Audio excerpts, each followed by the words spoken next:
Tara na, Nay. Kain na tayo. Pinili ko pa yun sa karinderya. Sige. Salamat, Jaime.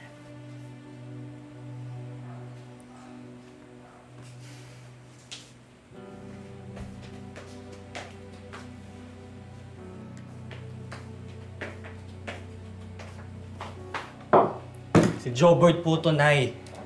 Jobert po.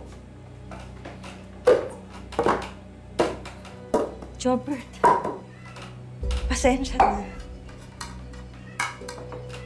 Yung kuya mo, umuwi na?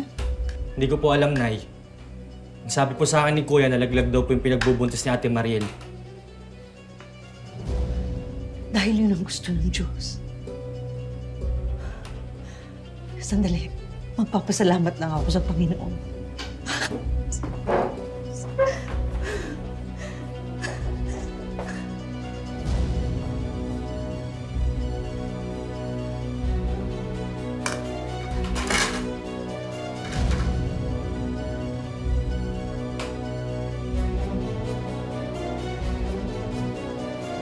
Salamat, ah.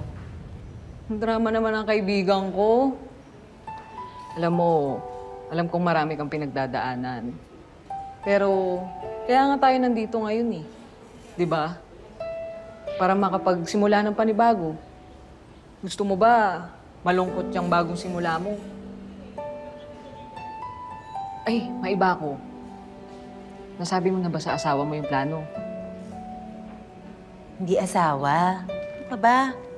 Hindi pa naman kami kasal. O sige, nung live-in partner mo, nasabi mo na ba na mag-abroad ka? Naku. Gulo yan. Di ba magpapakasal kayo? Ginawa mo pa nga akong bridesmaid, hayop ka. Eh, papaliban na lang muna siguro yung kasal. Alam mo, ang importante sa akin ngayon, kailangan mabago yung kinabukasan naming dalawa. Kailan mo sasabihin? Pagpaalis ka na.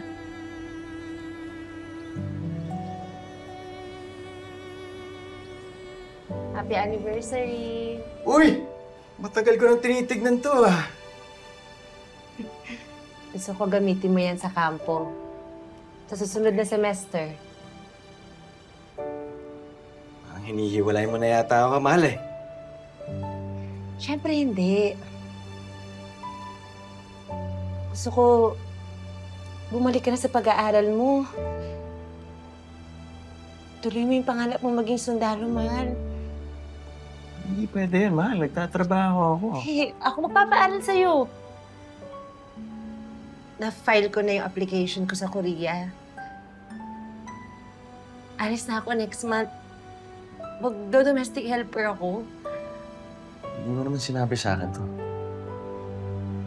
Eh, kasi alam ko na pipigilan mo ko eh. Iisipin mo, hinihiwalayan kita.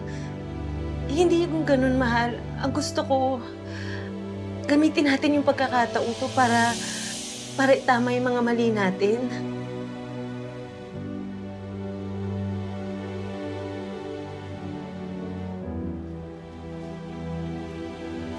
Paano ako mapapaaral sa'yo? Diba gustong-gusto mo maging sundalo? Tuloy mo yun. Pangarap mo yun eh. Hindi kita hinihiwalayan. Aalis ako kasi gusto ko maging mas matatag tayo. Tuloy natin yung mga pangarap natin, pagtulungan natin. Salamat, mahal.